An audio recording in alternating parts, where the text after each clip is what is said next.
Hey everybody, I'm here on the lower school campus to get us going with the next painting project, which is plein air painting, abstract plein air painting. Plein air meaning outdoors, which is where I am.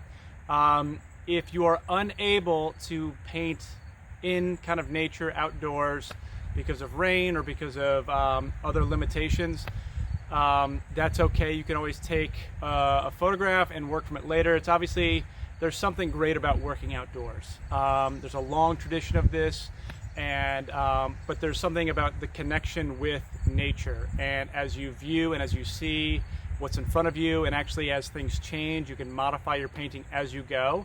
But it's a really great experience. You know, you get to work outside, not wear a mask, and see what you can create in a short amount of time. And that's what this assignment is about. It's about trying to capture the essence of what is in front of you. You've learned how to mix colors, and now we're going to try to figure out how to obviously compose, because the class is about color and composition, to compose and a painting that is engaging and has some nuance to it. It's not, the most important thing is not right in the middle, but you're thinking about how to throw things off center, maybe push the horizon line up or down depending upon what's most dynamic. Today we've got some great clouds, so maybe I want to emphasize the clouds, or clearly we've got some great landscape as well, where we can look at that as part of our focal area. So I've got a lot to work with here. Sometimes you don't have as much, but obviously if you can get to a spot that gives you a lot of opportunity, and then you can narrow it down to exactly what you need. So in terms of the tradition of plein air painting, it goes back a long time, and it's been done for a long time, and it continues to be done.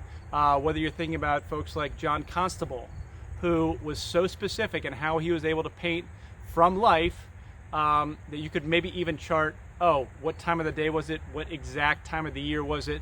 Those are the things that we're going to try to figure out.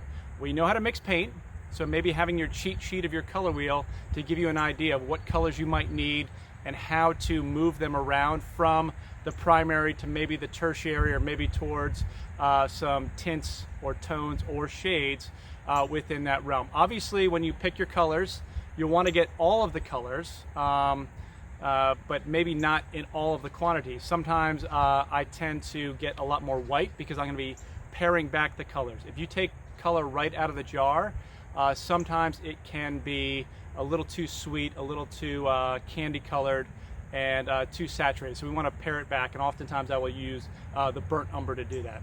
So you've got your spot. What are you going to do? How are you going to paint it? Situate yourself so that you can really dig into it.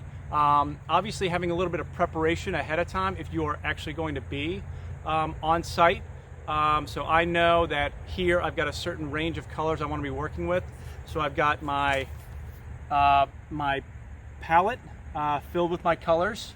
I've also got a piece of watercolor paper that I can that's been taped down, so I'm not going to worry about it flapping around.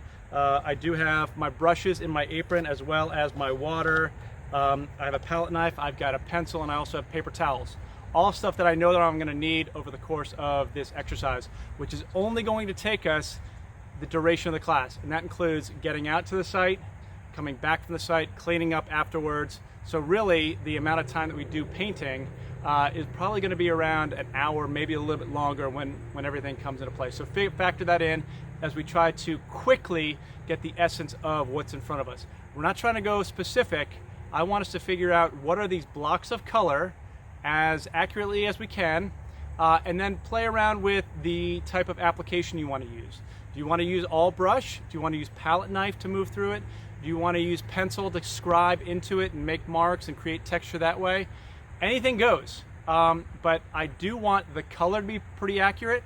I want us to study the color. The good news is, as you're working on your platform, you can see, oh, is this color exactly what I'm seeing up there? And really studying it. A lot of times we say, oh, the sky is blue.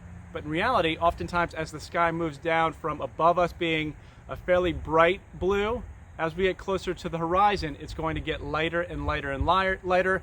That's partially because of this atmospheric perspective that's in front of us, and how there's stuff in the air that makes it a little bit more kind of pared back. In terms of what trees look like, don't go right for the brown. Really look at the trees. Oftentimes trees are more within the gray range than they are within the brown range. So study what's in front of you, trust your eyes, switch off your brain a little bit, and see if we can group these colors and then start to nuance them in a really dynamic way. And it should be fairly gestural.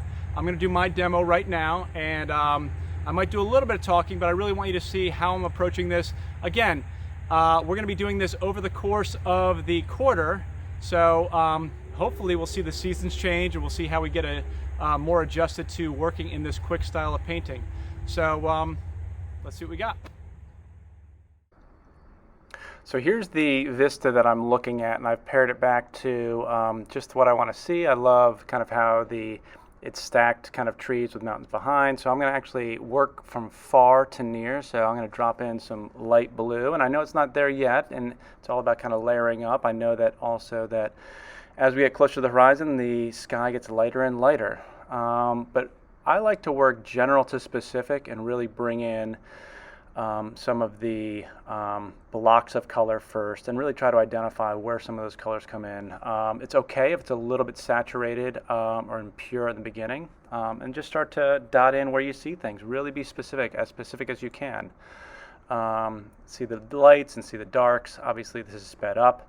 You'll notice that I've also using some gesture and trying to make it so that not every mark is the same and try to convey the same idea that I see there in front of me.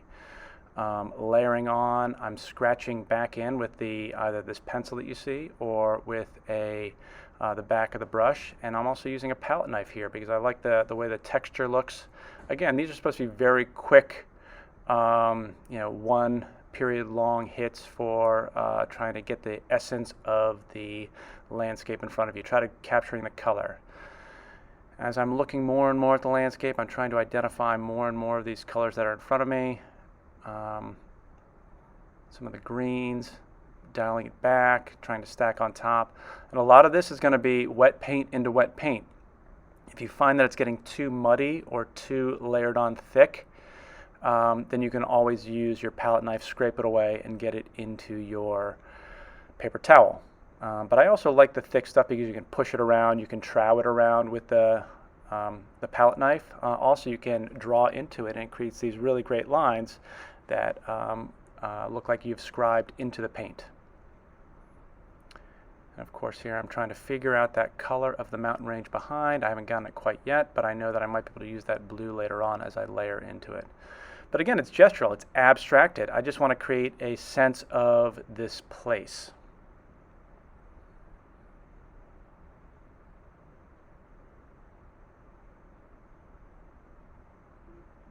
And none of this paint is coming right out of the jar. I'm mixing it on my palette. I'm trying to create the paint color that I like, maybe hold the brush up to what's in front of me, whether it's the sky or whether it's the trees, and see, oh, does this paint on the brush, does it match what's in front of me? And then if not, I can remix and kind of play that game for how do things stack up.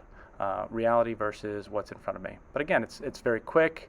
Hopefully it looks energetic, and it has this life to it through the aggressive brush marks. And again, yours might be a little bit more smoothed out, but this is just one take. And next time I do this, I might go with a different strategy. I might also even go more close up to my subject matter. This was a pretty long range vista, I was really just enjoying where I was. Next time I might go with just a couple of trees and trying to figure out what is my emphasis. But I felt that there was a lot here to manage and to try to tackle within about 45 minutes, and that's about how long this painting took. But I was working the whole time. I was trying to make gains each time and adjust and see what happened with my painting as I moved through it.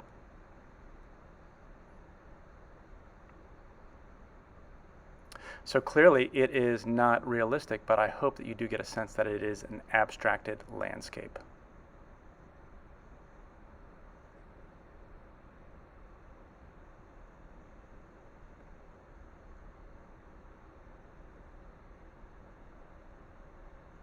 And there you have it.